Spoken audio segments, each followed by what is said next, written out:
Hello, everyone, and welcome back to another episode of The Mind Behind the Mic, the official podcast by the Psychology Club here at RIT Dubai. I'm your host, Mariyam Suboh, the Vice President of Awareness for the club, and today's episode is particularly special because today's guest is actually my very first psychology professor. Hello, Professor Maaham. How are you doing? I'm good. Thanks so much for having me. I'm super excited. Welcome to The Mind Behind the Mic.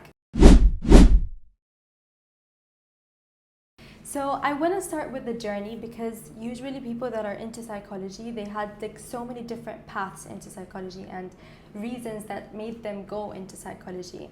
And this part is usually eye-catching for us as students to know what drove you to that decision of pursuing psychology. So I want to ask you, Professor, what drew you into psychology and particularly neuroscience? That's a great question because the answer is just chaos. You're absolutely right. The field of psychology and neuroscience, it's so broad, it's so vast. There are so many different avenues to get to a very similar endpoint, and there's so many different endpoints from these degrees. Yeah. So personally, I was actually, not en route to do psychology or neuroscience when I first started out. But I got very interested in the mind and in the brain. And it was very early on where I heard something like, you only use 2% of your brain, but Einstein used 20 or something like that. And I was like, oh, that is so cool. We only use 2% of our brain. What about the other 98%? What is it doing? Obviously, I learned later that was not true. We use a lot more of our brain. And that's when I got into this whole understanding that people in general don't understand how their own brain works. And it controls so much of everything we do every single day. So I became fascinated with the lack of knowledge in society when it comes to our own bodies and our own minds and our own brains. And I also noticed how this impacts individuals, especially growing up as a minority in Canada, obviously a person of color, a Muslim, a woman. I noticed a lot of other people similar to me that had very unique and different experiences. They didn't realize that they were being faced with microaggressions. They didn't realize that they were, being gaslit or in toxic relationships. Their culture held them back. It was taboo if you had depression. And it was so incredibly common to have depression and anxiety, and people weren't getting the treatment that they needed. And they didn't know what this was doing to their brain and to their minds, to their bodies, to their family lives. So I realized that it was really important to share that knowledge with others. So I had to get that knowledge first. So I wanted to study psychology and particularly neuroscience because when you're speaking to people from my culture, they really want to know the science. They want to know what is the evidence. Is depression even real? Is anxiety even real? It's in your mind. These are very common statements in a lot of cultures, including my own. So I decided I need to find the science. What is happening in your brain? What's happening with the chemistry? What's happening with the structures? What's happening with the neurotransmitters? And I can use that as evidence to explain there's a real science behind why you're feeling the feelings you're feeling. And that translates, and I'm hoping that, as a professor, as an instructor, as a public speaker, I want to make that information more common knowledge to individuals. And I can see the strides we're taking in various cultures where people are reaching out more for the help they need, to seek the services they need. People are becoming more aware of what their brains are capable of doing, and this is what I want to contribute to. Yeah. And I feel actually because of people like you, the pattern breakers that actually go and explore something like a major that doesn't feel as accepted and secure as other majors, for example. So I feel like the pattern breakers like you are actually making the change, and that is why the stigma around mental health and psychology is kind of decreasing over time. Thank you. And that actually brings me to my other question about what exactly do you find, what is rewarding to you in terms of how you teach other students psychology? So what I love about teaching psychology is feeling like the coolest person in the room. I'm not gonna lie to you. The students at RIT specifically, they're so tuned in, they're so turned on, they're so engaged. And psychology is one of those things where people want to know, why am I not getting enough sleep? Why am I feeling these moods? Why am I not doing as well in classes? Why am I not studying as hard? Why do I have brain fog? It's such a personal thing, and it's so relevant to every single student, every single human being. It is so easy to engage people. And then when I tell students that, you're probably feeling like this because you didn't spend enough time in REM sleep, or you're probably feeling this way because you're burnt out or you're stressed out. And they're like, does that really make a difference? And I'm like, yeah, it does, because when you're stressed, it has this neural pathway. When you don't get this type of sleep, it has this neural pathway. And students really want to know what it is that is making them feel the way that they do. And when I have the information for them and I feel like I can provide that to you, I just feel so, like I feel like the messenger of like knowledge to, you know, transfer from knowledge to individuals where it really matters to them. And the best part is when students take, you know, Psych 101, for example, as an elective course, and they're like, I'm just taking it as an easy A. First of all, they find out it's very challenging because it is, you know, it's abstract, it's conceptual, it's biology, it's chemistry, it's physics. But they also realize how important it actually is because there's your brain controls so much of your life that if you neglect it, you don't know how it works, you're missing a big piece of you. And I've had a lot of students tell me that, you know, what they've learned in my class, they've been able to take it outside of the classroom and apply to their lives. And I'm like, that's the whole point of anything we learn. It should be relevant, it should be applicable. So I love giving information that people find valuable, and especially when I change people's minds about psychology, that's just really fulfilling to me. I mean, Intro to Psych was also mind-blowing for me. Like at some points, I remember so many different things that we did in class, experiments, sometimes activities. It was mind-blowing for me. Deepened my love for psychology even like more. I'm so glad. And like you said, like there are so many like misconceptions about psychology, and one of them is that like psychology is easy. No, it's like a whole science. It's like a whole ocean. You never finish like the knowledge, no matter how hard you study for how long. But that is mainly the reason that such myths and like other myths, like for example, if you study psychology, you're not going to be financially rewarded, or you're going to end up being a psychopath, because that's an actual myth. You know, the whole list of myths that makes sometimes psychology students question if they're doing the right thing, if like, you know, if we're doing the right major. So I've been there for a while, like especially during my freshman year, and I was like, oh my god, am I doing the right thing by choosing psychology over like medicine? And I believe that, and I see so many students that are still at that stage. And that is why I want to ask you, Professor, have you ever like went through that experience where you questioned if you're doing the right major or no? All the time. All the time. Even to this day, I'm like, am I in the right job? Am I the right person? You know, we're always doubting ourselves. And it doesn't matter which major you've picked, you're going to hear those voices of doubt. In a certain major that's, you know, maybe very in demand in the industry, you might question that, oh my God, am I doing a major where there's too much competition? Everyone is doing this major now, there's not going to be enough demand.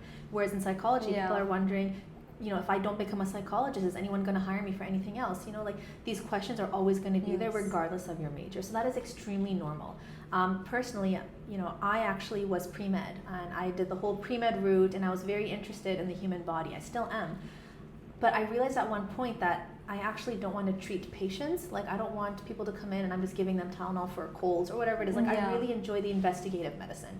And that's where neuroscience came into play, where I was like, there's so much of the brain we don't understand. We can create new knowledge through research. This is what I love to do. And I did question, how am I going to make a career out of this? I remember asking people, if only I could get paid to create knowledge, you know, and people were like, yeah, become a researcher. I was like, oh, that makes sense. But then I didn't know much about research when I was an undergraduate student. I didn't have many opportunities. It was just very foreign. And I think that's one of the issues, that when you're 17 or 18 or 19 years old, you're expected to have it all figured out and know exactly what you're going to do. There's so many possibilities. There's no way to know what could possibly happen. So what I did is I followed my passion. And at the end of the day, if you follow your passion and you become really, really good at what you want to do, you're going to excel. Whether that is, you know, you take your psychology degree and go into marketing. You take your psychology degree and go into finance. You take your psychology degree and go into philanthropy. It really doesn't matter. You can apply psychology anywhere. And the fact that you have the degree under your belt is really going to help you interact with people, know how to communicate, know how to engage, know how to contribute to the community. There are so many different ways. So I would always say to people, just try to be the best at whatever it is you're doing, and you will stand out, and there will be avenues for you. And it might not be a straight route. I would say for the majority of people, it is not a straight route. It's a bumpy road. We go all over the place before we end up where we are. And I wouldn't even say I am at my end point. There's so many other things I want to continue to explore. So, you know, it's very normal to question whether or not you're doing the right thing. If you believe in the value of what you're doing and it's valuable to you personally, you can make success out of it 100%. But that has to come from you. If you pay attention to the noise around you, there's always going to be noise. And no matter how many times you deviate from what you want to do to please other people, or to please your parents or your culture or your society, or to follow, you know, whatever's more lucrative or more economical, you're always going to be bouncing around. Commit to something, get really, really good at it, and it will serve you well. Yes. I also believe like passion helps you win that like inner battle. 100%. And then you become like actually like rigid on that like route and of your journey that I want psychology no matter like you said, the noise and the opinions that I keep hearing. Yeah. So yeah, I think that it's actually relieving for some people to hear this, because sometimes students, we really question, not only psychology students, like even engineering students, sometimes they question themselves. They question their decisions. 100%. So now let's switch things up and go to another segment that I call Mind Outside the Box. So Professor, now I want to ask you some thought-provoking questions that go beyond the typical questions that you usually get asked in classrooms. And I feel like that would give us like a glimpse of what your perspective on different things is. Sure. So that are also related to psychology, of course. So basically we're going to psychoanalyze me now. Yeah, Wonderful. Okay.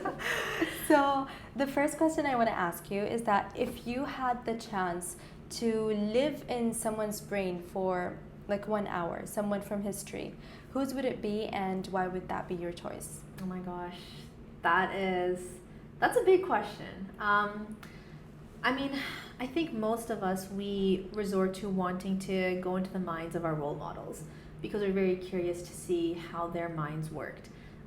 Personally, like I am a very spiritual person. One of my role models is Khadija, the wife of the Prophet Muhammad, peace be upon him. And the reason I admire her so much is because she was a powerhouse.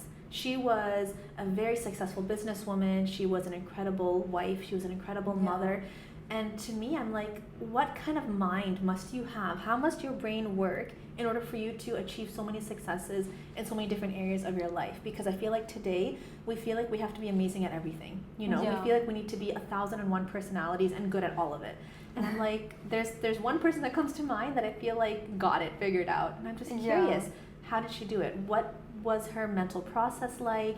How did she solve problems? How did she perceive situations? How did she block out noise and compartmentalize so she could be successful in each of these areas? So for me, definitely going into the mind of one of my role models would be really, I think, empowering for me to kind of see what can I do differently about my thought processes? How can I perceive the world in a different light to, try to be more successful without, tearing myself apart? Because I think a lot of us, we feel like we're just not enough, And I think the people that truly do have it figured out and are successful in multiple areas in their life, they're not that hard on themselves, because being hard on yourself kind of prevents you from achieving your best. Pulls you back. Exactly. So I'd like to kind of have a bit of a breath of fresh air and see, how does someone else's mind actually work? Yeah, that's actually interesting. But what if, like, for example, what if you had the chance to, now this is another question. What if you had the chance to actually make a course that is mandatory for all RIT students? Like, UWRT 150, that's writing course that everyone has today. Yeah. So imagine you're designing a course like that. What would the name of that course be? Okay, easily. I've thought about this so many times. Like in just my whole educational career, my academic career, the neuroscience of me. That is what I would call it, the neuroscience of me. And when I say me, I don't mean me as the professor, I mean me as the student. So every single student would take this course and they would understand their own neuroscience. They're going to analyze their entire life. They're going to look at their lifestyle habits. How do they sleep? How do they wake up? What's their morning routine? What's their evening routine? What is their social life like? What is their diet like? What is their physical activity like? And all of this, they're going to correlate to their neural activity and their neural functioning. So how do these behaviors affect the way that my brain functions? Because everyone's brain is very unique, but it is affected by very similar factors. Your genes, your biology, your upbringing, your social circumstances, your economic circumstances, just your social media usage, your physical activity or lack of it. All of these things have a direct correlation to how your brain is going to function and be optimized. And I think a lot of people are curious to know, why do I think this way? Why do I feel this way? Why am I so tired? Why am I not, problem solving as well? Why am I not why am I procrastinating? Why am I not encountering in social situations as well? And there could be a whole neuroscience behind why that is. And there's maybe a really easy fix. When I say easy, I mean simple. Not easy to apply, but simple to understand why this is happening. And I think a lot of people don't realize how much power they have over their own minds and bodies. You know, if you want, you can fake a fever by actually thinking hard enough that I have a fever, I must be sick, and you will get a fever. A thermometer will show that your temperature has risen. We have so much control over what our brains can do that if we just learned what our brain is being affected by, and if we learned what behaviors we need to modify to optimize our brain's usage, that'll be super impactful for anybody. You know, and that could be something as simple as I need to walk more, or I need to eat more vegetables, or I need to sleep better, or I need to, you know, whatever it might be. So I would love for students to get an opportunity to analyze their own entire life, their lifestyle, see how it correlates to their brain function, and then decide what are my priorities and what do I need to shift, and how's that going to have an impact. Yeah, and I feel like also that's the most interesting part for us in lectures as well. Like I always see in lectures, especially with psychology professors, that's what the questions are about all the time. Like, you know, then what if like someone does this? And usually we're speaking about ourselves. All the time. So, so is social media really rotting my brain? Is vaping really bad for me? Like, you know, all these things. And I'm like, there's the whole neuroscience about this. Let's talk about it, you know? So 100%. So and also, Professor, if like you could give now through this episode like a neuroscientific and practical tip for us as students to implement in our lives, what would that tip be? I would say don't wait on feeling motivated to get something done. Feelings don't drive action, action drives action. And there's like a whole neuroscience about this. You know, when you start to do something, that momentum tells your brain this is important, and it's going to continue producing momentum for you to do that thing, whether it's studying or exercising or whatever it might be. But if you're waiting to feel motivated, that might never come. Motivation is so transient. It comes and goes so quickly. It's triggered by random things. It can be completely deflated by, you know, your mood or whatever it is. It's not reliable. So I think a lot of us do wait to feel like we're ready or feel like we're in the mood to do something, but then so much time just passes, you know. But if you just get up and do the thing, and make it a small step. Say, for example, you need to study 10 chapters for an exam. And you're like, I really need to study 1 chapter a day in order to, you know, be prepared for my test. Even that might be too big of a goal. Say, I just want to study 1 page. If I can study 1 page, I'll reward myself with a break. You'll notice when you get out of bed or off the couch to study 1 page, you'll be like, I can do more. And you'll end up doing more because your brain will pick up on that momentum. So your brain is literally going to follow the action that you do. So start with a small action and let that drive you. Don't wait for your mood or for your motivation or something else intrinsic to drive you. You drive you by starting with a small action. Yeah. That's actually an advice we should be taking. Especially like, you know, we can't have enough motivation to do all the tasks that we have right now, especially at this time of the semester.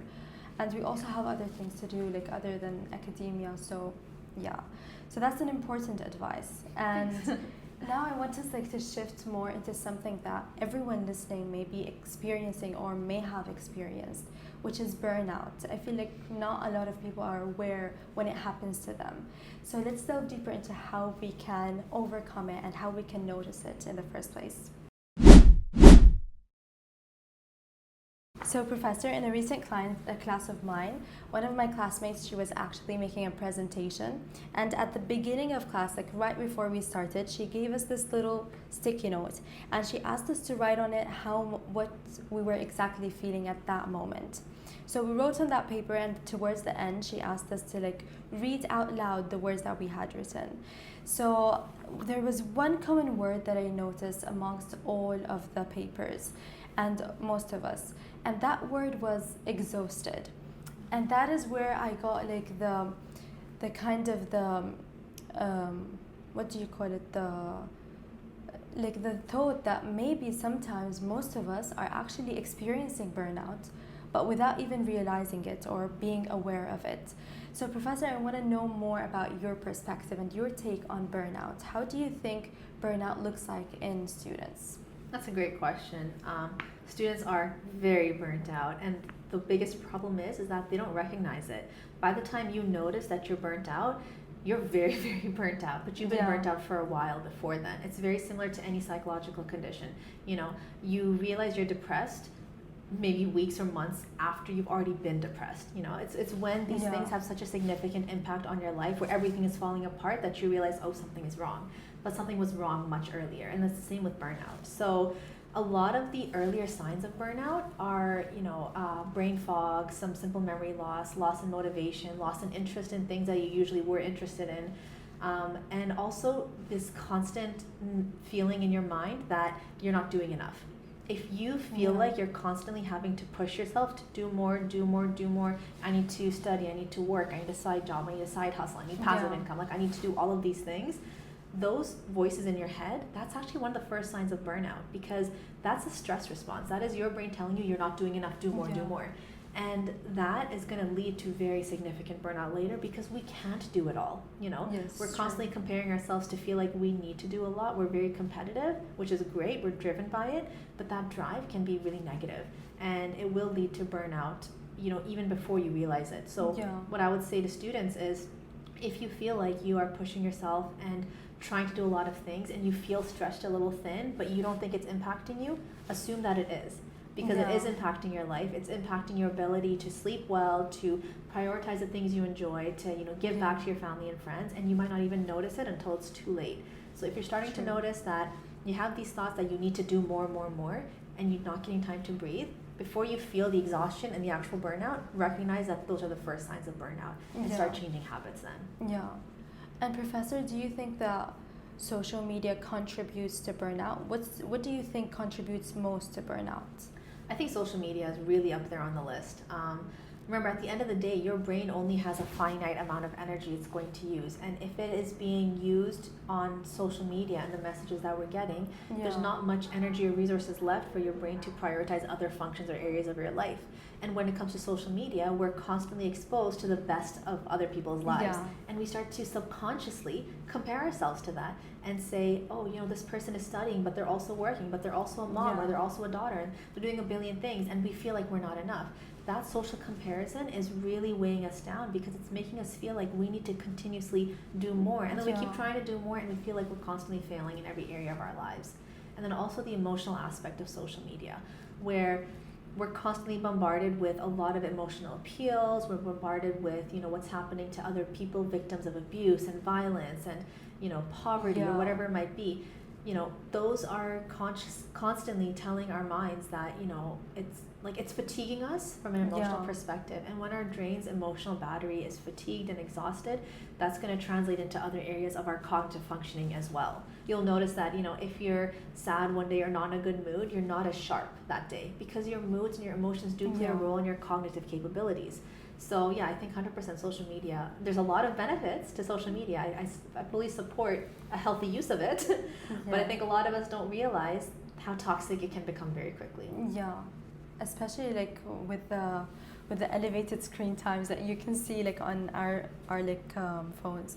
Also, Professor, do you have a habit or a practice that you suggest us doing to prevent us from getting burnouts?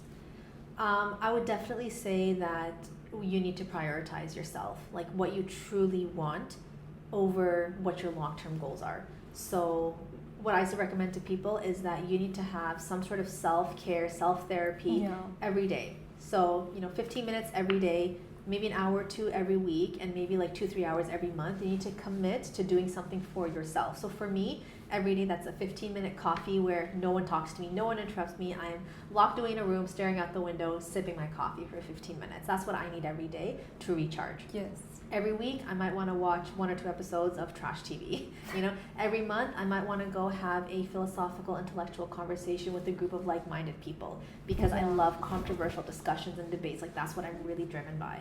But those outings you can't do those every day, right? Yeah. Now, the problem with these self-care things is that they're really important for your brain to recharge, but people don't take the time out to do it. And that's the problem. With therapy, you have to take the time out and commit to it. You have to make time for it. No one has 15 minutes for self-care every day. No one has an hour of self-care every week. I don't have that time. But I commit to that, and I do it anyway, because it makes me more productive and efficient in other areas of my life. So I definitely think we need to prioritize our self-care, and don't let any of the noise tell you otherwise. take time to do that. It will help your brain be more productive, and it will optimize your brain's function in the other areas of your life once it feels like you've given it priority and let it recharge. Yeah. I feel like every student can take something out of this segment, especially like now we have so much on our plates already. So Professor, now to end on a lighter note, I want us to go through a quick rapid fire round. So Professor, now quick questions, quick answers, no overthinking, okay? That's impossible for me, but okay, I'll try. Okay, so the first one, the brain in one word. Mysterious. Oh. What's most fascinating part of the brain? Neuroplasticity. Its ability to reconstruct and change itself, which I think is just mind-blowing. Like you think of amphibians being able to like grow a whole limb. We don't grow a whole brain, but our brain can change structurally and functionally so much throughout our lives based on what we expose it to, that we have a lot of power over what our brains are capable of. So its ability to reconfigure itself, to change its neural pathways, I think that's super fascinating. Yeah, true. What's your go-to drink during long teaching days? Anyone that knows me knows my quick answer for this, and that's coffee. That's my go-to drink for anything. Okay. What's a neuroscience or psychology myth that makes you laugh? Oh my gosh, there's so many. I mean, the fact that we only use 2% of our brains, the fact that bigger brains are smarter brains. I mean, there's just so many. But the interesting thing is that a lot of myths actually do have some truth to them. They're just kind of been twisted a little bit. So like, for example, we don't just use 2% of our brain. We probably use like 80, 90, 100% of it, just not all at once, you know? Our brain uses 80% of our body's glucose. It can't do that if it's functioning at 100% all the time. So certain parts of the brain are functioning more at certain times, other parts are functioning at other times. So there's kind of some truth to it, but these myths are just a little twisted. They're nice to look into. Yeah. What's your go-to self-care ritual to recharge? Like, I don't know. I love recharging with other people that are a little weird and quirky, kind of like me. People that are willing to talk about the things other people don't want to talk about. Talk about controversial things, have discussions and debates about, you know, the unknown, the mystery, hypotheticals, you know. Like I'll sometimes ask my friends hypothetical questions and they're like, I don't know how to answer that, it's a hypothetical. I'm like, that's what's fun about this. But yeah, there's very few people that I feel like enjoy that type of conversation. Yeah. But that really recharges me. Yeah. Also, Professor, if you could instantly master one other field other than psychology, what field would that be? Ooh, probably sports physiology. I'm really interested in, you know, how your body's mechanics can influence the way your body functions, and how that's kind of interrelated to itself, how different types of movements, exercises, you know, resistance training versus aerobic training, how these things, you know, actually play a role in your body's physiology. Yeah. Okay, now let's wrap up with some final reflections.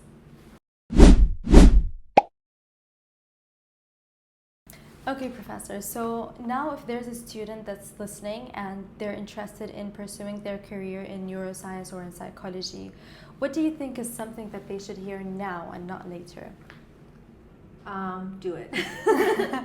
If you are starting to get curious about something, look into it. Don't let that curiosity build to years and years until, you know, you're 50 and you're like, oh, I'm so old, which by the way, you're not. You can always do something new at any point in your life, but the time that's passed has passed, you know. So if you're curious now, start asking questions. You know, reach out to people on LinkedIn, reach out to me, talk to people, talk to other students, see what their experiences are, get a better understanding so that you can make a more informed decision. But don't just sit on it and think, should I ask? Definitely ask. Ask your questions, find out, explore. You know, now is always the best time for anything. When I say now, whatever that is in your life. For me, now is not 20 years old, you know, but for you, maybe it is. So whatever now is, just look into it and see where it takes you.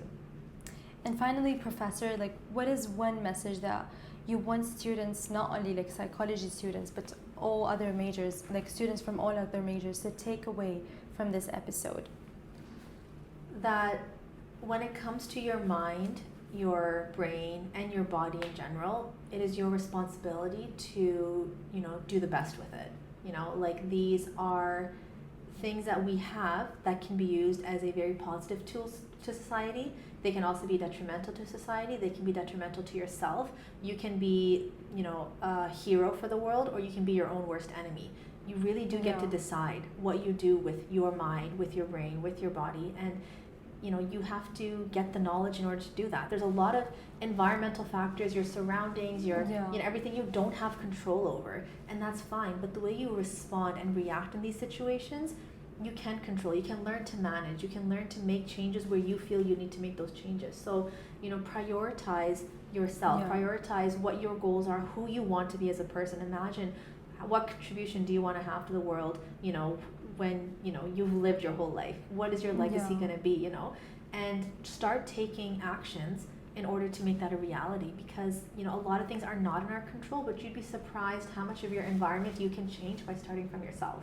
You might not be able to change the toxic culture you're in. You might not be able to change the abuse you're facing. You might not be able to change your friends or your family or your economic status, but the way you react in these situations, the way that you optimize your own skills as a tool to do better and to overcome these challenges, a lot of that is on you. So it's your responsibility to figure out what you're good at, what you want to work out, get the help that you need, work with the resources that you have, and take responsibility and enjoy it, because you're super, super capable. And I feel like a lot of people don't explore what they can because they don't want to get out of their comfort zone, or they feel like they're not good enough. But you'd be super surprised what you're capable of if you just kind of step out and give it a shot. Okay, thank you so much, Professor Maaham, for joining me today, not only as a guest actually, but also as my very first psychology professor, and someone who really genuinely deepened my love in psychology. So thank you so much, Professor, for joining me today. Thanks, I appreciate that so much. I really enjoyed this, and I hope that the audience enjoyed it, and I'm more than happy to ever answer any questions. Thanks so much for having me. Thank you.